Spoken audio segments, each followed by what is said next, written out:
इस बार की कृष्ण जन्माष्टमी है खास।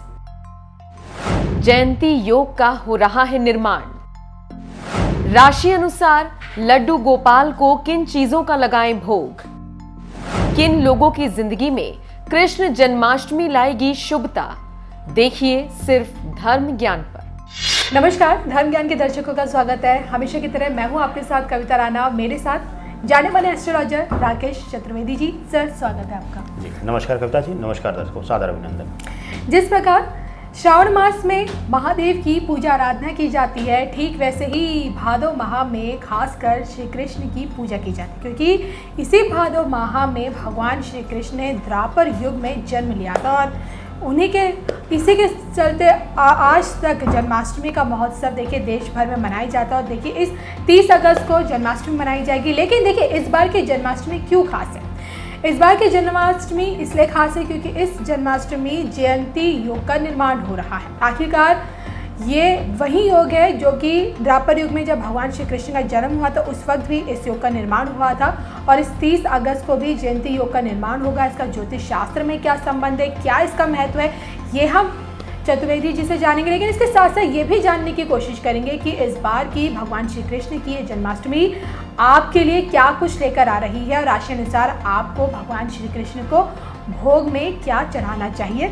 आइए जानते हैं आचार्य जी से। जी कविता जी, देखिए बहुत ही आज यह महत्वपूर्ण विषय आपने लिया है और भगवान श्री कृष्ण को सबसे ज़्यादा जो उनका प्रिय काल रहा है या हम सब के मस्तिष्क में जो घर करता है वह उनका बाल्यावस्था, जन्म से लेकर उनके युवा अवस्था तक का जो योग है वह सबसे ज़्यादा मनमोहित करता है हर किसी के लिए। इसीलिए लड्डू गोपाल को कहा जाता है कि उनको जिस रूप में आप माने, कहा जाता है कि कृष्ण को आप अगर संतान के रूप में मानते हैं तो संतान जैसे वह भाव देते हैं, अगर आप उनको एक प्रेमी के रूप में मानते हैं तो प्रेमी के रूप में वह आते हैं। क्योंकि श्री कृष्ण का जन्म ही इस समय के कलयुग में सभी चीज़ों के छल कपट को देखते हुए उनको समस्त गुणों से, समस्त चीज़ों से परिपूर्ण करके अवतारी हुआ था। अब आते हैं कि जन्माष्टमी यह विशेष इस बार क्यों है? शायद यह योग 100 वर्ष के बाद यह मिला है और कुछ अनुमान के तहत इसको 125 वर्ष का हम अंतराल कैलकुलेट करते हैं। यह खास क्यों हो जाता है?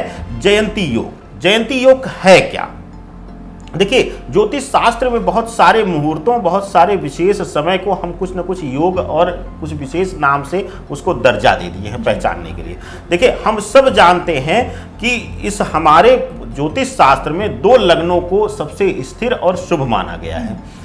पहला वृषभ लग्न, दूसरा सिंह लग्न। यह दोनों अपने आप में अद्भुत हैं। वो भी वृषभ लग्न होते हुए अगर रोहिणी नक्षत्र का योग मिल जाता है तो वह अपने आप में अद्भुत हो जाता है। यह इतना तेजवान कर देता है इस मुहूर्त में जन्मे हुए बच्चे या इस मुहूर्त में किया गया कार्य अपने आप प्रसिद्धि पाता है। मतलब उसको कहीं से पुश नहीं करना पड़ता है, वह अपने आप में ख्याति पाता है।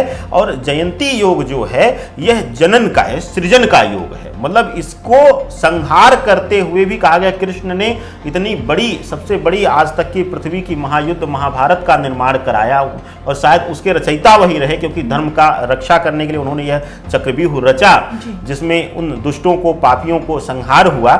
लेकिन हम माने कि उन्होंने संहार में भी सृजन रच दिया, संहार करते हुए भी सृजन को निमंत्रण दे दिया। तो वह भाग्य लेकर भगवान कृष्ण, हालांकि वह देव थे, लेकिन मानते हैं कि जब हम मनुष्य योनि में देवता भी जन्म लेते हैं तो इस पृथ्वी के धरा के प्रभाव को उनको भोगना पड़ता है, इस मृत्यु लोक के प्रभाव को भोगना पड़ता है। लेकिन क्योंकि इस विशेष मुहूर्त का उनका जन्म था और उस समय हालांकि ग्रह दशाएं कुछ अलग इस बार मिल रही हैं, लेकिन जो मुहूर्त है, जो समय, तो वह काल जो है वह बहुत ही अद्भुत इस बार मिल रहा है। तो वृषभ लग्न का, वह भी रोहिणी नक्षत्र का जो जन्माष्टमी का त्योहार है यह अपने आप में अद्भुत है। इसलिए अद्भुत है कि इस कलयुग में इस जन्माष्टमी अगर किसी भी उद्देश्य को रख के कविता जी मन में स्नेह कपट को छोड़कर और आप भगवान श्री कृष्ण को, राधा रानी को समर्पित होकर, देखिए 2 देवता ऐसे हैं जो शक्ति के बिना अधूरे माने जाते हैं। पहला भगवान कृष्ण और उन्हीं के आराध्य और एक दूसरे के आराध्य भगवान भोलेनाथ। यह दोनों राधा के बिना कहा गया है शास्त्रार्थ में कृष्ण का नाम लेना अधूरा है। इसी तरीके से शिव और शक्ति हैं, मतलब पार्वती हैं या सती हम कह लें। तो इस तरीके से भगवान कृष्ण के लिए अगर इस समय इस मुहूर्त में जो वह विशेष है, शायद हम सब के जीवन में शायद एक ही बार, और वो भी किस्मत वालों के जीवन में यह मुहूर्त मिलेगा, फिर दोबारा हो सकता है किसी को मिल जाए, लेकिन वह सौभाग्य होगा। तो यह मुहूर्त जो है वह 100 वर्ष बाद मिल रहा है। तो इस मुहूर्त में अगर कुछ विशेष आपकी मनोकामना है और उसको रख कर आप कुछ विशेष तरीके से इनका आप पूजन या इनको प्रसाद अर्पण करते हैं तो अद्भुत होगा। और श्री कृष्ण जयंती को लेकर पूरे विश्व में सभी को एक अद्भुत लगाव है, अलग लगाव है। तो मैं जानता हूं और चाहता हूं कि आप सब इस विशेष मुहूर्त का लाभ भी इस जयंती पर लें।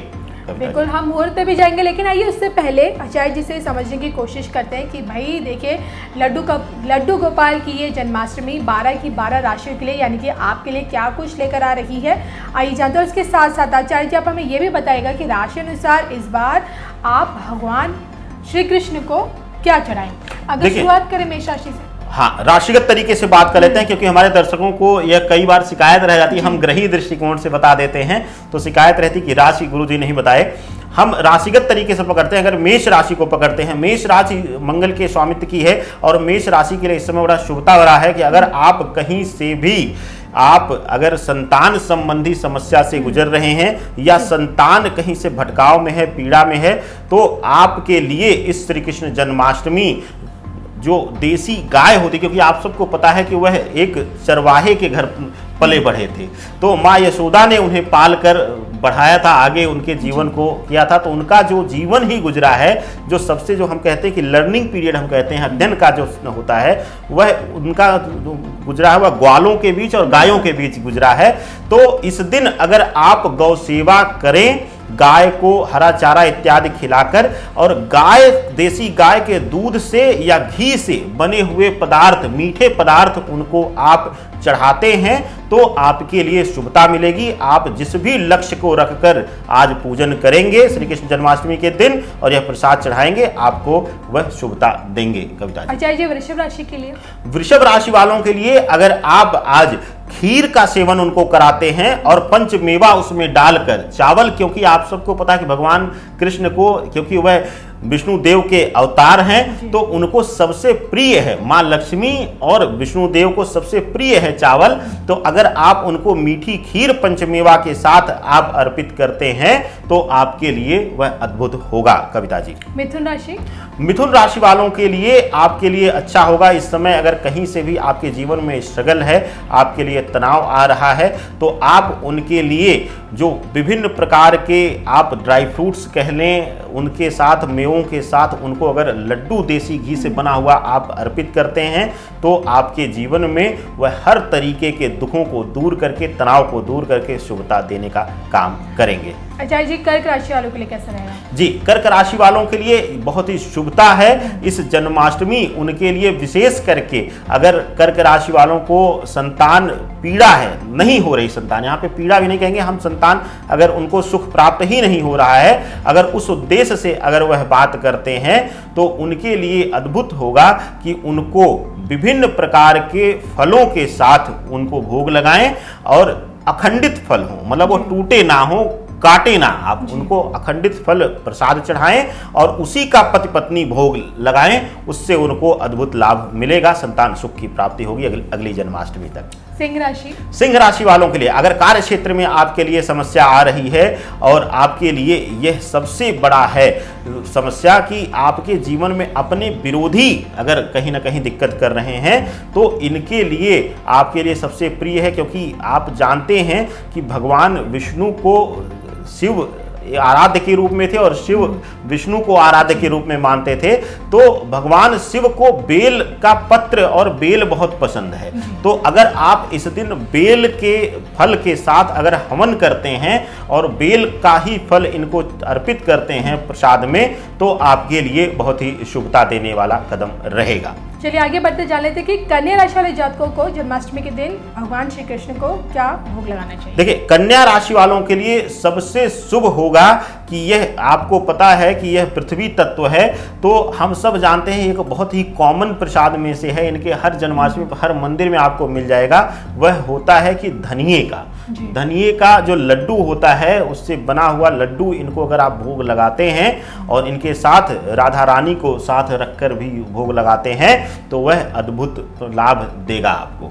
तुला राशि, तुला राशि वालों के लिए अगर आप कहीं से नौकरी व्यवसाय में स्ट्रगल कर रहे हैं, परेशानी हो रही है, तो आप मिश्री का भोग लगाएं, साथ ही साथ उसमें कुछ मेवा भी रख दें साथ में, तो आपके लिए यह चमत्कारी लाभ देने वाला कदम रहेगा। कब्जा जी। चलिए वृश्चिक राशि के लिए, वृश्चिक राशि वालों के लिए बहुत ही ज़्यादा लाभकारी होगा। अगर स्वास्थ्य संबंधी आप लोग यहाँ पर तनाव ले रहे थे और कहीं से भी आपके जीवन में लगातार स्वास्थ्य संबंधी समस्याएं आ रही थी, तो आपके लिए सबसे शुभ होगा कि आप इनको कच्चे चावल जो हैं उनका आप प्रसाद इनको अर्पण करें, जो जिसको हम अक्षत कहते हैं, जो टूटे हुए ना हो, उन्हीं का प्रसाद आप इनको अर्पण करें। और अगर उसको हल्दी में आप रंग के आप अर्पण करें तो वह अद्भुत होगा आपके लिए। धनु राशि, धनु राशि वालों के लिए कर्ज से अगर आप परेशान हैं, कर्ज आपको बहुत ज़्यादा तोड़ कर रख दिया है, अच्छी इनकम होते हुए भी आप कहीं ना कहीं कर्ज के तले दबे जा रहे हैं, तो धनु राशि वालों के लिए यह जन्माष्टमी बहुत चमत्कारी होने वाली है। इस दिन अगर आप इनको गेंदे के फूल से अगर आप इनका अभिषेक करके और साथ ही साथ कुछ मिश्री के दाने और साथ ही साथ इलायची इनको प्रसाद रूप में देते हैं, तो आपके ऊपर माँ लक्ष्मी की कृपा भरपूर बरसेगी। मकर राशि, मकर राशि वालों के लिए अगर आप आज के दिन इनको चांदी का मुकुट इनको आप देते हैं और साथ ही साथ उस मुकुट के साथ अगर आप सिर्फ चांदी का मुकुट चढ़ाएंगे तो वह अभिमान में यह ले लेंगे, लेकिन उसके साथ अगर आप एक मोर पंख उस मुकुट के साथ अटैच करके अगर आप इनको चढ़ाते हैं तो आपके जीवन में शत्रु परास्त हो जाएंगे और इनके भाग्य का जो शत्रुहंता योग है वह आपके जीवन पर एकदम प्रभावी होगा और कोई चाहकर भी आपका बाल बांका जीवन में नहीं कर पाएगा। चलिए आगे बढ़ते जानते हैं कि कुंभ राशि वालों के लिए क्या है। कुंभ राशि वालों के लिए विशेष करके अगर आप संबंधों में बहुत ज्यादा तनाव आपको मिल रहा है, पति पत्नी हो, प्रेमी प्रेमिका हो, भाई बहन हो, कोई भी हो जिसके संबंध में यह पीड़ा दे रहा है, अगर उसके लिए आप उसके निमित्त आप यह उपाय करना चाहते हैं तो आपके लिए यह जन्माष्टमी विशेष है। कुंभ राशि के जातकों के लिए आज अगर आप इनके लिए राधा रानी को इनके सामने श्रृंगार की, माँ लक्ष्मी के श्रृंगार की सभी वस्तुएं माँ लक्ष्मी के लिए इनको अर्पित करते हैं, राधा रानी का मनन करके कि हे प्रभु, क्योंकि उनके यह अर्धांग हैं, कहीं न कहीं राधा रानी के साथ इनका पूर्ण रूप से नाम जुड़ा हो। कहते हैं कि अगर आप अकेले कृष्ण का नाम लेते हैं तो पूर्ण नहीं है, इसीलिए हम पहले राधे कृष्ण कहने का यह प्रचलन हुआ और इन्हीं के द्वारा शास्त्र कहते हैं हुआ। तो अगर आप राधा रानी के श्रृंगार की वस्तुएं माँ लक्ष्मी की इनको अर्पित करते हैं तो वह आपके लिए बहुत ही शुभ होगा और तनाव आपके जीवन से कम हो जाएगा संबंधों का। जाते जाते मीन राशि, मीन राशि वालों के लिए बहुत दिनों से आर्थिक तंगी का आप सामना कर रहे हैं, अगर आर्थिक तंगी अगर समाप्त नहीं हुई है तो आपके लिए बड़ा चमत्कारी उपाय है। चमत्कारी उपाय क्या है? आज अगर आप काली मिर्च इनको अर्पित करते हैं, 11 या 21 दाने आप ले लें और इनके लिए इनका मनन करके राधे कृष्ण का जाप करते हुए निस्वार्थ भाव से अर्पण करके करें तो आपके जीवन से समस्त जो तनाव है आर्थिक तंगी का वह दूर होगा और नए रास्ते अगले दिन से ही प्रभु खोल देंगे आपके लिए। बिल्कुल, देखिए ना, जन्माष्टमी का जो उत्सव होता है एक तरह से बहुत बड़ा त्यौहार होता है जो पूरे देश भर में, खासकर भारत में इसे तौर पे मनाया जाता है। भारत ही नहीं, देखिए 7 समंदर पार भगवान श्री कृष्ण के यानी कि राधे राधे के तो भक्त हर जगह मिल जाते हैं। लेकिन इसी के साथ आइए जाते जाते आचार्य जी से भी जान लेते हैं कि इस जन्माष्टमी का शुभ मुहूर्त क्या कहता है। देखिए, जन्माष्टमी 29 तारीख को रात्रि में 1 बजकर करीब 53 से लग जा रही है, लेकिन क्योंकि हमारे यहाँ शास्त्रों में कविता जी उदया तिथि को माना जाता है, जो सूर्य के साथ जो तिथि आती है उसको हम मानते हैं, तो 30 तारीख को यह आरंभ हो जाती है और जो विशेष करके इसके पूजन का जो मुहूर्त है वह पूरे दिन रहेगा। लेकिन क्योंकि रात्रि के समय मध्य रात्रि का जन्म इनको लिया गया है, तो इनके लिए अगर आप पूजन करना चाहते हैं तो रात्रि 9:40 के बाद आप कभी भी पूजन इनका आरंभ कर सकते हैं। और ऐसा माना जाता है कि रात्रि इनके जन्म के समय, क्योंकि मध्य रात्रि का इनका जन्म माना जाता है, तो उस समय तक जगना और इनकी आराधना, क्योंकि हम कहते हैं ना कि हमारे घरों में भी अगर कोई इस तरीके की प्रसव पीड़ा से कोई स्त्री गुजर रही होती है तो वहाँ भी रोज लोग रात रात भर जगकर इंतजार करते हैं कि शुभता का समाचार मिलेगा। तो ये तो हमारे साक्षात भगवान इस दिन आ रहे हैं धरती पर, धरा पर हमारा कल्याण करने के लिए। तो हम सबका अभिप्राय है कि आप सब अपने अपने स्थान पर, चाहे आप बेड पर ही लेटे हों, लेकिन आप मन में राधे राधे का मानसिक जाप करें। यह आपके जीवन में समस्त महामंत्रों से, कोई आपको मृत संजीवनी बताएगा, कोई कुछ बताएगा, लेकिन सबके लिए सभी मंत्र जप करना आसान नहीं है कविता। लेकिन यह राधे राधे का जो महामंत्र है, यह आपके जीवन से समस्त कष्टों को दूर कर देगा और आप श्री कृष्ण जन्मोत्सव के बाद ही शयन करें, यह आपके लिए शुभता देगा। चलिए, इसके साथ हम उम्मीद करते हैं कि जयंती योग में आ रही इस बार की भगवान श्री कृष्ण की जन्माष्टमी आप लोगों के लिए शुभता लेकर आए और आपके तमाम संकटों को, आपके तमाम कष्टों को दूर करके जाएं भगवान श्री कृष्ण। और इसी के साथ हम दोनों को दीजिए इजाजत। राधे राधे।